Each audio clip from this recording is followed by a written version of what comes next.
శ్రీ పరమాత్మనే నమః.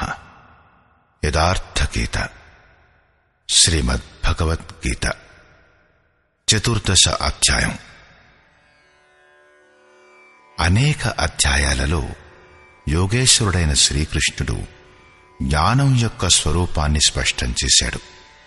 4వ అధ్యాయం 19వ శ్లోకంలో అతను ఇలా అన్నాడు: ఏ పురుషుని ద్వారా సంపూర్ణంగా ఆరంభం చేసిన నియత కర్మ యొక్క ఆచరణ క్రమంగా వికసితమవుతూ ఎంత సూక్ష్మమైపోతుందంటే కోరికలు సంకల్పాలు శాశ్వతంగా నశించిపోతాయి. ఆ సమయాన దేనినైతే అతను తెలుసుకోవాలనుకుంటున్నాడో దాని ప్రత్యక్ష అనుభూతి కలుగుతుంది. ఆ అనుభూతి యొక్క పేరే జ్ఞానం. 13వ అధ్యాయంలో శ్రీకృష్ణుడు జ్ఞానాన్ని నిర్వచించాడు. అధ్యాత్మ జ్ఞాన నిత్యత్వం, తత్వజ్ఞానార్థదర్శనం. ఆత్మజ్ఞానంలో ఒకే రకంగా స్థితుడై తత్వం యొక్క అర్థస్వరూపుడైన పరమాత్ముని యొక్క ప్రత్యక్ష దర్శనమే జ్ఞానం. క్షేత్రజ్ఞుల తేడాను విదితం చేసుకోవడమే జ్ఞానం. జ్ఞానం అంటే అర్థం శాస్త్రార్థం కాదు, శాస్త్రాలను గుర్తుంచుకోవడమే జ్ఞానం కాదు. ఎక్కడైతే ఆ తత్వం విదితమవుతుందో అభ్యాసం యొక్క ఆ అవస్థ పేరే జ్ఞానం. పరమాత్ముని సాక్షాత్కారంతో బాటు లభించే అనుభూతి పేరే జ్ఞానం.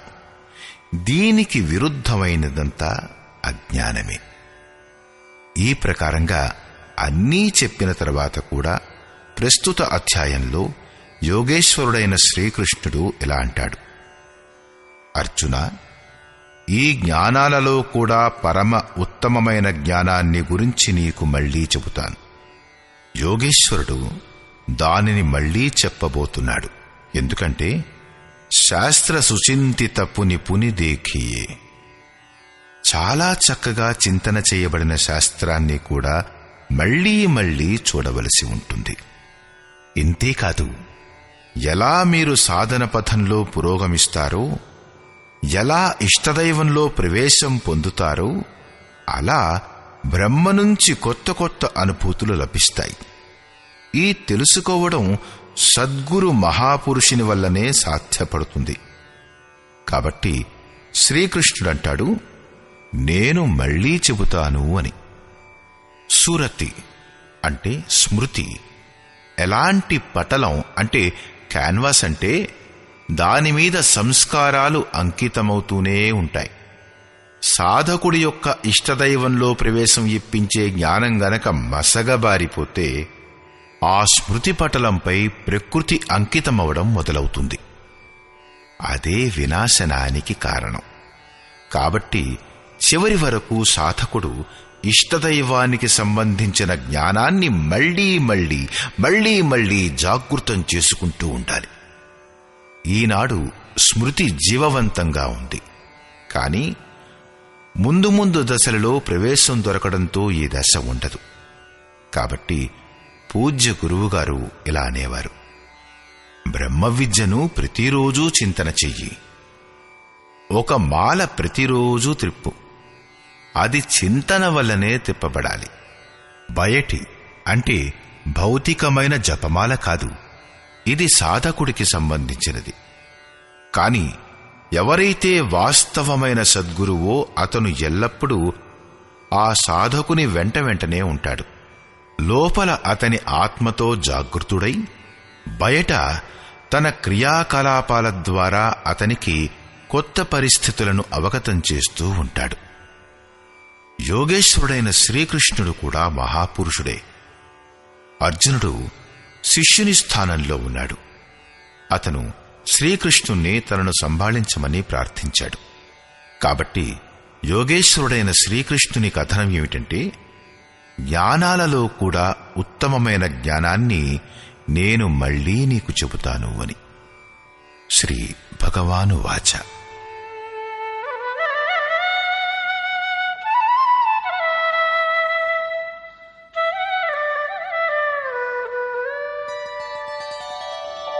परं भूयः प्रवक्ष्यामि ज्ञानानां ज्ञानमुत्तमम् यज्ञात्वा मुनयः सर्वे परां सिद्धिमितो गताः। అర్జున, జ్ఞానాలలో కూడా అతి ఉత్తమమైన జ్ఞానం పరమజ్ఞానాన్ని నేను మళ్లీ నీకు చెబుతాను. దీనిని తెలుసుకున్న మునులందరూ ఈ సంసార సాగరం నుండి ముక్తులై పరమసిద్ధిని పొందారు. ఇదం జ్ఞానముపాశ్రిత్య మమ సాధర్మ్యమాగతాః సర్గేऽపి నోపజాయంతే ప్రళయే న వ్యథంతి చ. ఉపాశ్రిత్య, ఈ జ్ఞానం యొక్క ఆశ్రయం తీసుకుని క్రియాత్మకంగా పయనించి బ్రహ్మ దగ్గరకు చేరి నా స్వరూపాన్ని పొందినవారు సృష్టి ఆదిలో మళ్లీ జన్మించరు. ప్రళయకాలంలో అంటే శరీరాంతం జరిగే సమయంలో వ్యాకులపడరు. ఎందుకంటే మహాపురుషుని శరీరం స్వరూపాన్ని పొందగానే అంతరించిపోతుంది. ఆ తరువాత అతని శరీరం ఉండడానికి ఒక ఇల్లు మాత్రంగానే ఉండిపోతుంది. పునర్జన్మ స్థానమెక్కడ? లోకులు ఎక్కడ జన్మిస్తారు? అప్పుడు శ్రీకృష్ణుడు ఇలా అంటాడు: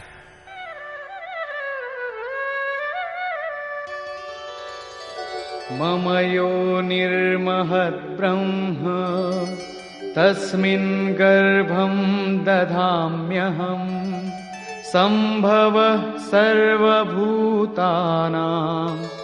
తతో భవతి భారత.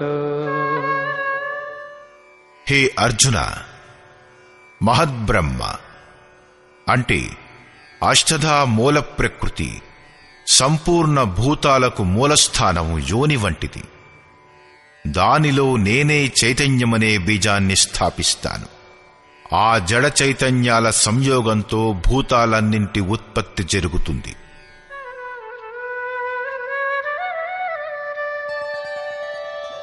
సర్వయోనిషు కౌంతేయ మూర్తయః సంభవంతి యాః తాసాం బ్రహ్మమహద్యోని అహం బీజప్రదః పితా. కౌంతేయ, యోనులన్నింటిలోనూ ఎన్ని శరీరాలు ఉత్పన్నమవుతాయో ఆ అన్నింటికీ యోనిహి గర్భధారణ చేయు తల్లి, 8 రూపాలు గల మూల ప్రకృతి. నేనే బీజస్థాపన చేసే తండ్రిని. బయట వేరుగా తల్లి తండ్రి అంటూ ఎవరూ లేరు. ఎప్పటి వరకు జడ చైతన్యాల సంయోగం జరుగుతూ ఉంటుందో జన్మలు సంభవిస్తూనే ఉంటాయి. నిమిత్తులు మాత్రం ఎవరో ఒకరు అవుతూనే ఉంటారు. చైతన్య ఆత్మ జడ ప్రకృతిలో ఎందుకు బంధించబడుతుంది? దీనిని గూర్చిలా అంటాడు: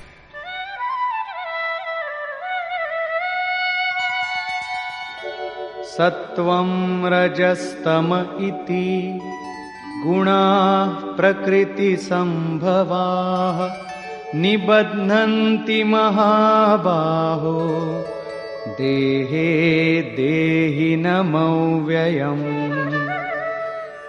మహాబాహు అర్జున, సత్వగుణం, రజోగుణం మరియు తమోగుణం 3 ప్రకృతిచే ఉత్పన్నమయ్యే గుణాలే. అవినశ్వర జీవాత్మను ఇవి శరీరంలో బంధిస్తాయి. ఏ ప్రకారంగా? తత్ర సత్వం నిర్మలత్వాత్ ప్రకాశకమనామయం సుఖసంగేన బధ్నాతి జ్ఞానసంగేన చానఘ.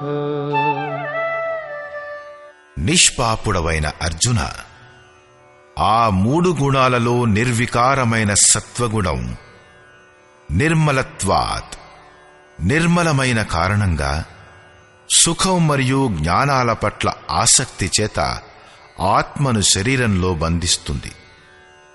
సత్వగుణం కూడా బంధమే. తేడా ఏమిటంటే సుఖం కేవలం పరమాత్మలోనే ఉంది. మరి జ్ఞానం సాక్షాత్కారం పేరు.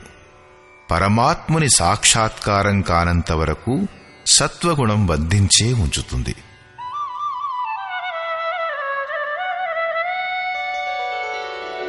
రజో రాగాత్మకం విద్ధి తృష్ణాసంగసముద్భవం తన్నిబధ్నాతి కౌంతేయ కర్మసంగేన దేహినం. హే అర్జున, ప్రీతి యొక్క జీవిత స్వరూపం రజోగుణం. దానిని నీవు కోరికలు మరియు ఆసక్తి చేత ఉత్పన్నమవుతాయని తెలుసుకో. అది జీవాత్మను కర్మసంగేన, కర్మ మరియు దాని ఫలాశక్తి కారణంచే బంధించుతుంది. అది కర్మలో ప్రవృత్తుని చేస్తుంది.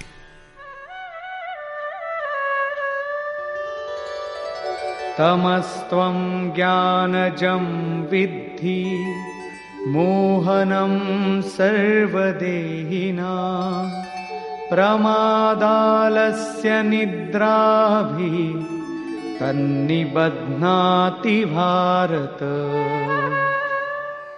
అర్జున, సమస్త దేహధారులను మోహింపజేసే తమోగుణాన్ని అజ్ఞానం నుంచి ఉత్పన్నమైనదిగా తెలుసుకో. అది ఈ ఆత్మను ప్రమాద అంటే వ్యర్థమైన చేష్ట, బద్ధకం మరియు నిద్ర ద్వారా బంధిస్తుంది. నిద్ర అంటే అర్థం తమోగుణం గలవాడు ఎక్కువగా నిద్రపోవడమని కాదు, శరీరం పడుకుందని కూడా కాదు. యా నిశా సర్వభూతానాం తస్యాం జాగర్తి సంయమి. జగత్తే రాత్రి. తమోగుణం గల వ్యక్తి ఈ జగత్తు అనే మత్తులో రాత్రింబగళ్ళు బిజీగా ఉంటాడు. ప్రకాశ స్వరూపం పట్ల అచేతనుడై ఉంటాడు. తమోగుణం యొక్క నిద్ర అంటే ఇది అర్థం. ఎవరైతే ఇందులో ఇరుక్కుపోయారో వారు పడుకున్నవారు. ఇప్పుడు 3 గుణాల యొక్క సామూహిక బంధస్వరూపం గురించి చెబుతాడు. సత్వం సుఖే సంజయతి రజః కర్మణి భారత జ్ఞానమావృత్య తు తమః ప్రమాదే సంజయత్యుత. అర్జున, సత్వగుణం సుఖంలోకి పంపిస్తుంది. శాశ్వత పరమసుఖం యొక్క ధారలో వదులుతుంది. రజోగుణం కర్మలో ప్రవృత్తుణ్ణి చేస్తుంది. తమోగుణం జ్ఞానాన్ని ఆచ్ఛాదితపరచి అజాగ్రత్తలో అంటే అంతఃకరణాన్ని వ్యర్థ చేష్టలలో పెడుతుంది. గుణాలు ఒకే స్థానంలో ఒకే హృదయంలో ఉండేటప్పుడు వేరువేరుగా ఎలా విభజించబడ్డాయి? దీనిని గురించి యోగేశ్వరుడైన శ్రీకృష్ణుడంటాడు,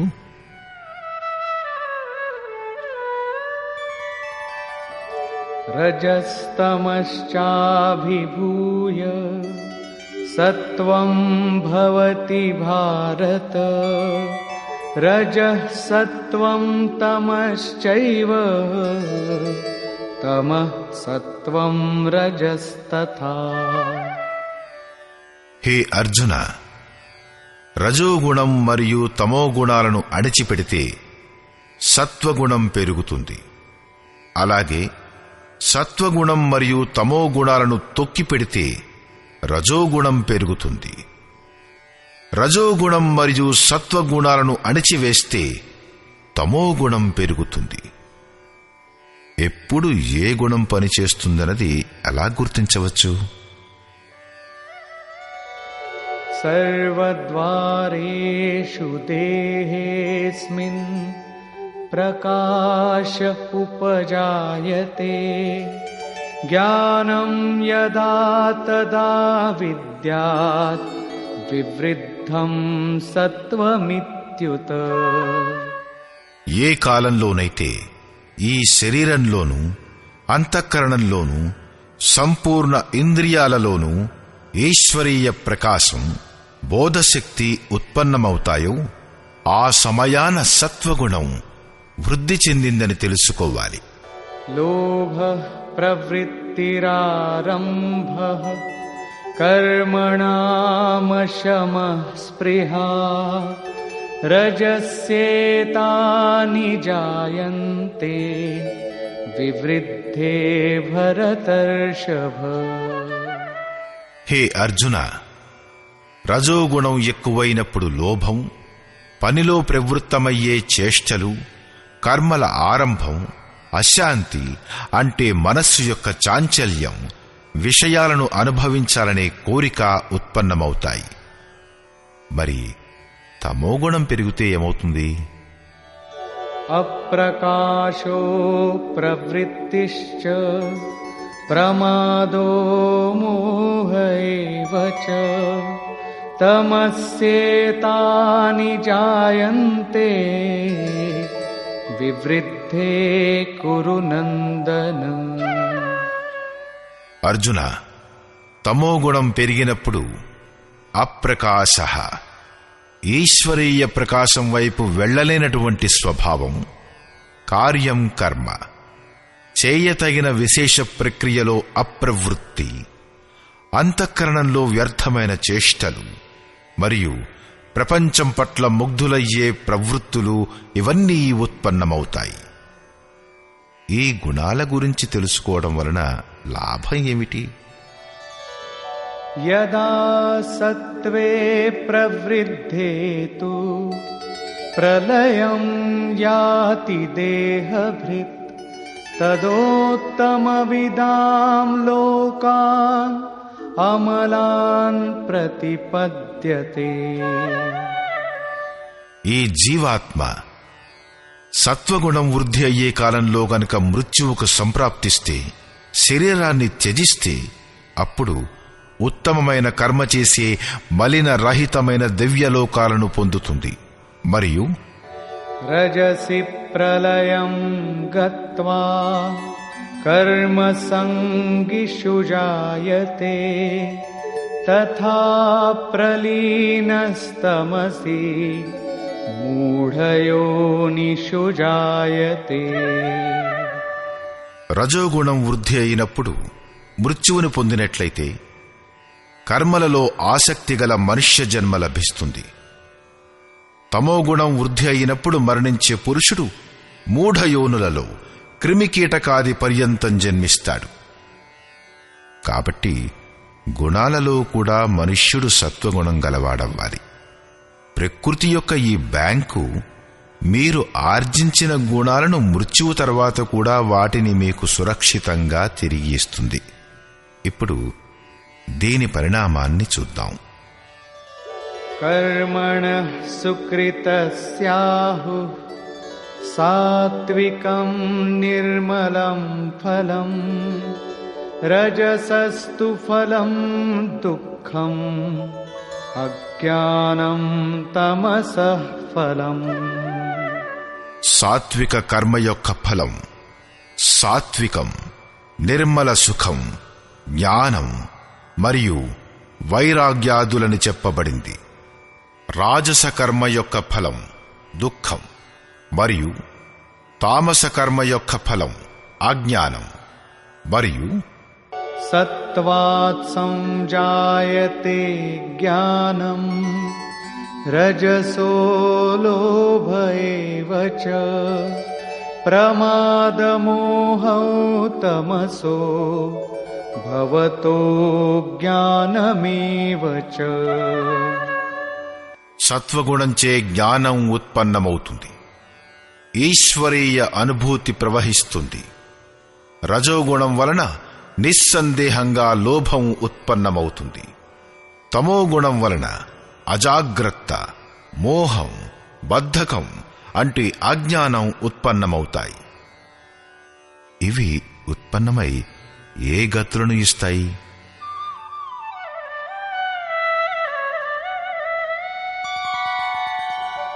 ఊర్ధ్వం గచ్చంతి సత్వస్థా మధ్యే తిష్టంతి రాజసా జఘన్యగుణవృత్తిస్థా अधो गच्छन्ति तामसाः సత్వగుణంలో స్థితుడై ఉన్న పురుషుడు ఊర్ధ్వమూలం, ఆ మూల పరమాత్ముని వైపు ప్రవహిస్తాడు, నిర్మల లోకాలకి వెడతాడు. రజోగుణంలో స్థితుడైన రాజస పురుషుడు మధ్యమ శ్రేణికి చెందిన మనుష్యుడవుతాడు. అతని వద్ద సాత్వికత్వం, వివేకం, వైరాగ్యాలు ఉండవు. కాని అధమమైన క్రిమికీటకాల జన్మలెత్తడు. కాని పునర్జన్మ పొందుతాడు. నిందనీయమైన తమోగుణంలో ప్రవృత్తుడై ఉన్న తామసీ పురుషుడు అధోగతి అంటే పశు, పక్షి, క్రిమికీటకాది అధమ జన్మలను పొందుతాడు. ఈ ప్రకారంగా 3 గుణాలు ఏదో ఒక రూపమైన జన్మలకే కారణమవుతాయి. ఏ పురుషుడైతే గుణాలకు అతీతుడైపోతాడో అతను జన్మబంధం నుండి విముక్తుడైపోతాడు, నా స్వరూపాన్ని పొందుతాడు. దీనిని గూర్చి ఇలా అంటాడు: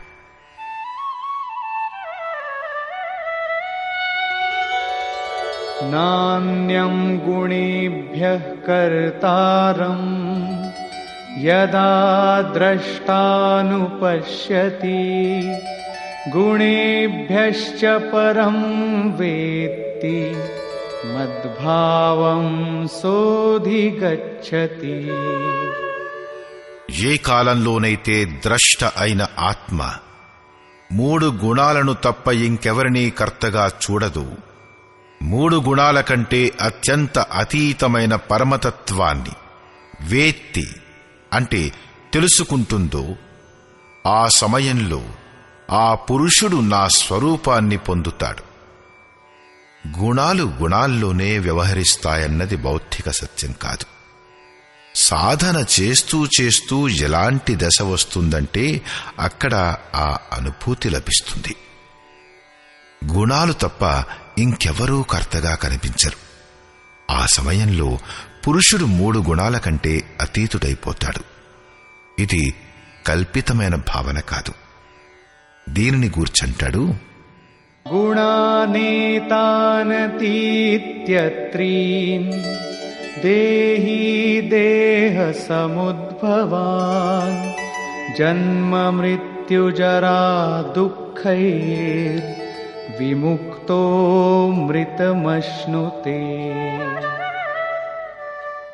పురుషుడు ఈ స్థూల శరీరం ఉత్పత్తికి కారణభూతాలైన 3 గుణాల కంటే అతీతుడై జన్మ మృత్యు వృద్ధావస్థల నుంచి మరియు అన్ని రకాల దుఃఖాల నుంచి విశేషంగా ముక్తుడై అమృతతత్వాన్ని ఆస్వాదిస్తాడు.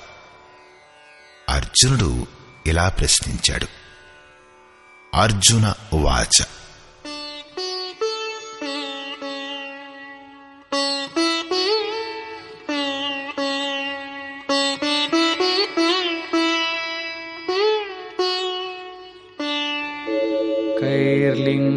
कैर्लिङ्गैस्त्रीन् गुणानेता अतीतो भवति प्रभो किमाचारः कथं चैतान् स्त्रीन् गुणानतिवर्तते.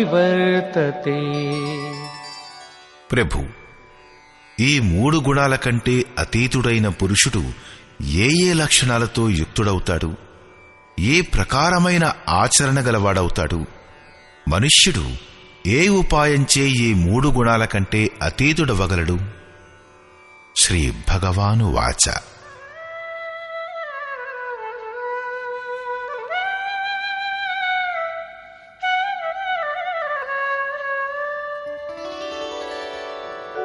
ప్రకాశంచ ప్రవృత్తించ మోహమేవ చ పాండవ న ద్వేష్టి సంప్రవృత్తాని న నివృత్తాని కాంక్షతి. అర్జునుడు అడిగిన 3 ప్రశ్నలకు జవాబిస్తూ యోగేశ్వరుడైన శ్రీకృష్ణుడన్నాడు: అర్జునా, ఏ పురుషుడైతే సత్వగుణం కార్యరూపు దాలిస్తే ఈశ్వరీయ ప్రకాశం, రజోగుణం కార్యరూపు దాలిస్తే ప్రవృత్తి, తమోగుణం కార్యరూపం దాలిస్తే మోహం ప్రవృత్తమవడాన్ని చెడుగా అనుకోడో, మరియు నివృత్తమైనప్పుడు వాటిని ఆకాంక్షించడో, మరియు ఉదాసీనవదాసీనో గుణైర్యో న విచాల్యతే గుణావర్తంత ఇత్యేవ యోవతిష్ఠతి నేంగతే. ఎవరైతే ఈ రకంగా ఉదాసీన సదృశ స్థితిలో ఉంటూ గుణాల ద్వారా విచలితుడు కాడో, గుణాలు గుణాలలోనే వ్యవహరిస్తాయి. అలాంటి యథార్థ స్థితిని తెలుసుకుని ఆ స్థితి నుండి చంచలం కాడో, అతడే గుణాల కంటే అతీతుడవుతాడు.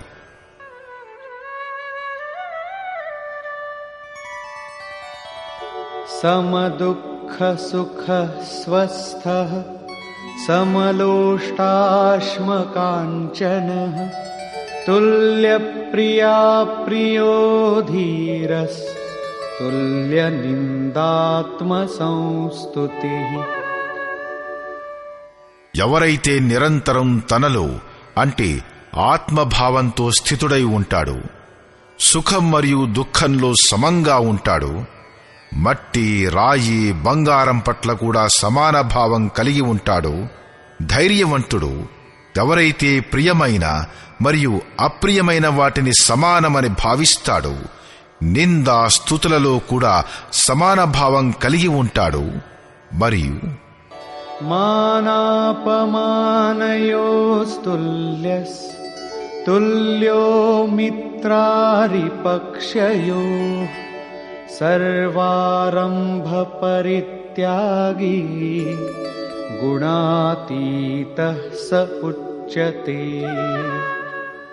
ఎవరైతే సన్మానం మరియు అవమానంలో సమభావం కలిగి ఉంటాడో, మిత్ర మరియు శత్రుపక్షంలో కూడా సమభావం కలిగి ఉంటాడో, అలాంటి సమస్త ఆరంభాల నుంచి రహితుడై ఉన్న పురుషుడు గుణాతీతుడనబడతాడు. 22వ శ్లోకం నుంచి 25వ శ్లోకం వరకు గుణాల కంటే అతీతుడైన పురుషుని లక్షణాలు మరియు ఆచరణ గురించి చెప్పబడింది. అతడు విచలితుడు కాడు, గుణాల వలన విచలితుడు కాబడడు, స్థిరంగా ఉంటాడు. ఇప్పుడు గుణాల కంటే అతీతమయ్యే విధి ప్రస్తుతీకరించబడింది.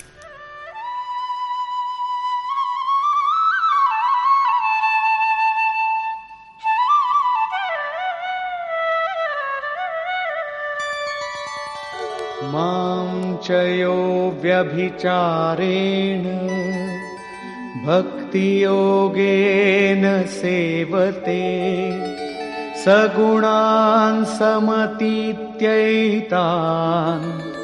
బ్రహ్మభూయాయ కల్పతే. ఏ పురుషుడైతే అవ్యభిచారిణీ భక్తి ద్వారా అంటే ఇష్టదైవాన్ని తప్ప అన్య ప్రాపంచికమైన స్మరణల నుంచి సదా రహితుడై యోగం ద్వారా అంటే అదే నియత కర్మ ద్వారా నన్ను నిరంతరం భజన చేస్తాడో, అతను ఈ 3 గుణాలను బాగుగా తరించి పరబ్రహ్మతో ఏకమవ్వడానికి యోగ్యుడవుతాడు. దాని పేరే కల్పం. బ్రహ్మతో ఏకీభావం కలగడమే వాస్తవికమైన కల్పం. అనన్యభావంతో నియత కర్మ యొక్క ఆచరణ చెయ్యకుండా ఎవరూ కూడా గుణాలకు అతీతులు కాలేరు. చివరిలో యోగేశ్వరుడు ఈ నిర్ణయం ఇస్తాడు.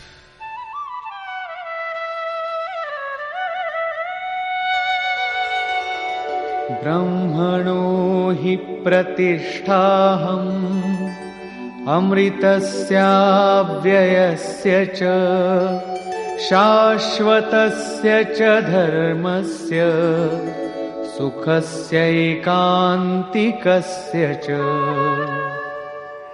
హే అర్జున, ఆ అవినశ్వర బ్రహ్మకి, అమృతానికి, శాశ్వత ధర్మానికి మరియు అఖండ ఏకరస ఆనందానికి ఆశ్రయము నేను.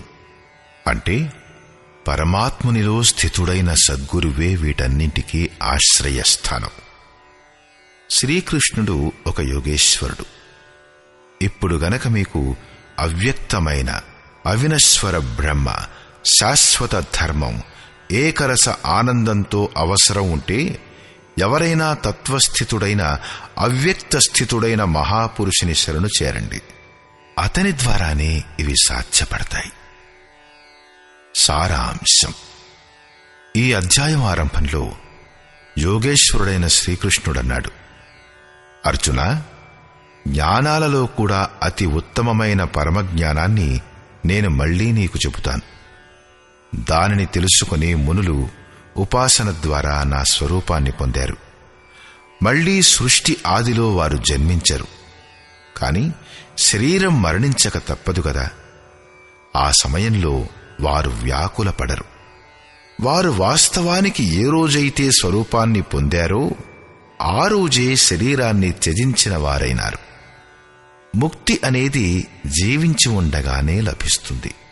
కాని శరీరం అంతమయ్యే సమయంలో కూడా వారు వ్యాకులపడరు. ప్రకృతి నుంచి ఉత్పన్నమయ్యే సత్వ, రజో, తమో గుణాలే ఈ జీవాత్మను శరీరంలో బంధిస్తాయి. 2 గుణాలను అణచి 3వ గుణాన్ని పెంచవచ్చు. గుణాలు పరివర్తనశీలమైనవి.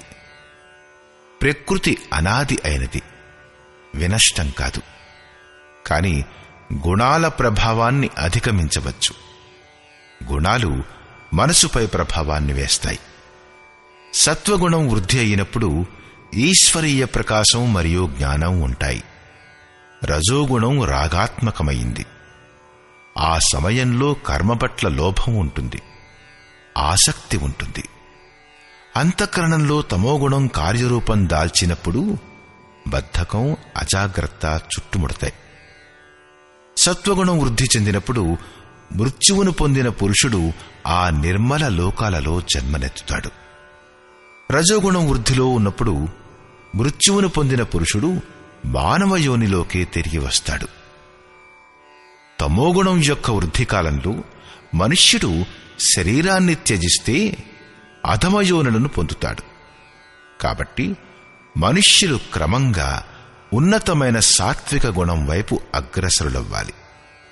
వాస్తవానికి 3 గుణాలు ఏదో ఒక రకమైన జన్మకే కారణభూతమవుతాయి. గుణాలే ఆత్మను శరీరంలో బంధిస్తాయి. కాబట్టి గుణాల కంటే అతీతులవ్వాలి. దేని నుంచి ముక్తి పొందుతారో దాని స్వరూపం గురించి యోగేశ్వరుడు ఇలా అన్నాడు: అష్టధా మూల ప్రకృతి అంటే గర్భాన్ని ధరించే తల్లి మరియు నేనే బీజమునకు తండ్రిని. ఇంకో తల్లిగాని తండ్రిగాని లేరు. ఎప్పటి వరకు ఈ క్రమం ఉంటుందో అప్పటి వరకు చరాచర జగత్తులో నిమిత్తమాత్రంగా ఎవరో ఒకరు తల్లిదండ్రులవుతారు. కాని వాస్తవానికి ప్రకృతే తల్లి, నేనే తండ్రిని. అప్పుడు అర్జునుడు 3 ప్రశ్నలు వేశాడు. గుణాతీతమైన పురుషుని లక్షణాలు ఏమిటి? ఆచరణ ఏమిటి? ఏ ఉపాయంచే మనుష్యుడు ఈ 3 గుణాలకు అతీతుడవగలడు? యోగేశ్వరుడైన శ్రీకృష్ణుడు గుణాతీతమైన పురుషుని లక్షణాలు మరియు ఆచరణ గురించి చెప్పి చివరిలో గుణాతీతమవ్వడానికి ఉపాయం చెప్పాడు. ఏ పురుషుడైతే అవ్యభిచారిణీ భక్తితో మరియు యోగం ద్వారా నిరంతరం నా భజన చేస్తాడో అతను 3 గుణాలకు అతీతుడైపోతాడు. వేరే ఎవరి చింతన చెయ్యకుండా నిరంతరం ఇష్టదైవం యొక్క చింతన చెయ్యడమే అవ్యభిచారిణీ భక్తి. ఏదైతే ప్రపంచం యొక్క సంయోగ వియోగాలతో రహితమై ఉందో దాని పేరే యోగం. దానికి కార్యరూపం ఇచ్చే ప్రణాళిక పేరే కర్మ. యజ్ఞం దేని వలన పూర్తవుతుందో దాని పేరే కర్మ. అవ్యభిచారిణీ భక్తి ద్వారా ఆ నియత కర్మ యొక్క ఆచరణ చేతనే పురుషుడు 3 గుణాలకు అతీతుడవుతాడు. అతీతుడై బ్రహ్మలో ఏకీభావానికై పూర్ణ కల్పాన్ని పొందడానికే యోగ్యుడవుతాడు. గుణాలు ఏ మనస్సుపై ప్రభావం వేస్తాయో అది విలయమవుతూనే బ్రహ్మతో ఏకీభావం లభిస్తుంది. ఇది వాస్తవిక కల్పం. కాబట్టి భజన చెయ్యకుండా ఎవరూ గుణాలకు అతీతులు కాలేరు. చివరిలో యోగేశ్వరుడైన శ్రీకృష్ణుడు ఇలా నిర్ణయం ఇస్తాడు. ఆ గుణాతీత పురుషుడు ఏ బ్రహ్మతో ఏకీభావంలో స్థితుడై ఉన్నాడో ఆ బ్రహ్మకు, అమృత తత్వానికి, శాశ్వత ధర్మానికి మరియు అఖండ ఏకరస ఆనందానికి ఆశ్రయం నేనే, అంటే ప్రధాన కర్తను. ఇప్పుడు శ్రీకృష్ణుడు లేడు. ఇప్పుడు ఆ ఆశ్రయం లేదు. అలాంటప్పుడిది గొప్ప సంశయాస్పదమైన మాట. ఆ ఆశ్రయం ఇప్పుడెక్కడ దొరుకుతుంది? మరేం పర్వాలేదు. శ్రీకృష్ణుడు తన పరిచయం ఇచ్చాడు. అతను ఒక యోగి, స్వరూపస్థుడైన మహాపురుషుడు. శిష్యస్తేహం సాధిమాం త్వాం ప్రపన్నం. అర్జునుడన్నాడు, నేను మీ శిష్యుణ్ణి, మీ శరణులో ఉన్నాను, నన్ను సంభాళించండి అని. అనేక చోట్ల శ్రీకృష్ణుడు తన పరిచయాన్నిచ్చాడు. స్థితప్రజ్ఞుడైన మహాపురుషుని లక్షణాలు చెప్పి అతనిలో తనను పోల్చుకున్నాడు. కాబట్టి స్పష్టమయ్యేదేమిటంటే శ్రీకృష్ణుడు ఒక మహాయోగి. ఇప్పుడు గనక మీకు అఖండమైన ఏకరస ఆనందం గాని, శాశ్వత ధర్మం గాని, లేక అమృత తత్వం గాని అవసరమైతే వీటి అన్నింటి కోసం ఒకే ఒక సద్గురువుని చేరండి. తిన్నగా పుస్తకాన్ని చదివి ఎవరూ దీనిని పొందలేరు.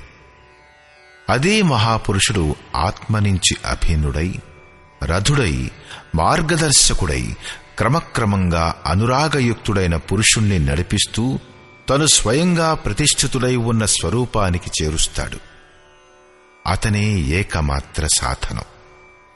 ఈ ప్రకారంగా యోగేశ్వరుడైన శ్రీకృష్ణుడు తననే అందరికీ ఆశ్రయంగా చెబుతూ ఈ 14వ అధ్యాయాన్ని ముగించాడు. దీనిలో గుణాలను గురించిన విస్తృత వర్ణన ఉంది. ఓం తత్సదితి. శ్రీమద్భగవద్గీతాసూపనిషత్సు బ్రహ్మ విద్యాయాం యోగశాస్త్రే శ్రీకృష్ణార్జున సంవాదే గుణత్రయ విభాగ యోగో నామ 14వ. ఈ ప్రకారంగా శ్రీమద్భగవద్గీత రూపమైన ఉపనిషత్తు మరియు బ్రహ్మ విద్య మరియు యోగశాస్త్రమనే విషయంలో శ్రీకృష్ణుడు మరియు అర్జునుడి సంవాదంలో గుణత్రయ విభాగ యోగం అనే పేరుగల 14వ అధ్యాయం పూర్తయింది. ఇది శ్రీమత్ పరమహంస పరమానందస్య శిష్య స్వామి అడగడానంద కృతే శ్రీమద్భగవద్గీతాయాః యథార్థగీతా భాష్యే గుణత్రయ విభాగ యోగో నామ 14వ. ఈ ప్రకారంగా శ్రీమద్ పరమహంస పరమానంద గారి శిష్యుడు స్వామి అడగడానంద గారిచే రచించబడిన శ్రీమద్భగవద్గీత యొక్క భాష్యం యథార్థగీతలో గుణత్రయ విభాగ యోగం అనే 14వ అధ్యాయం పూర్తయింది. హరి ఓం తత్సత్.